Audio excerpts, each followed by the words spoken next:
अस्सलाम वालेकुम। मैं मोहम्मद एहसान। उम्मीद है सब ठीक हो गए।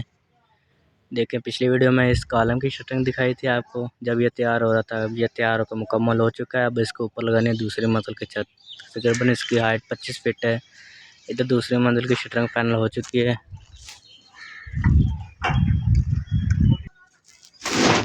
ये देखिए, पहली मंजिल का जुगाड़ तैयार हो रहा है जो तकरीबन 14 फीट की हाइट पर है। कुछ देर में इसके ऊपर की शटरिंग लगाकर आपको वीडियो दिखाते हैं। दूसरी मंजिल का जुगाड़ तकरीबन हो चुका है। पट्टे वगैरह बलियाँ कुछ रहती हैं, शाम तक तकरीबन फाइनल हो जाएगा। ये देखिए, पहले नीचे वाला अब ऊपर वाला काफ़ी हाइट थी लेकिन तकरीबन हो चुका है और शाम तक फाइनल करके आपको बाकी वीडियो। ये देखें, ये अब तकरीबन शटरिंग फाइनल हो चुकी है। ये देखें, ये दूसरी मंजिल, ये देखें सारी, और ये वो नीचे वाली। ये देखें, फर्स्ट फ्लोर फिर सेकंड फ्लोर, ये वाला।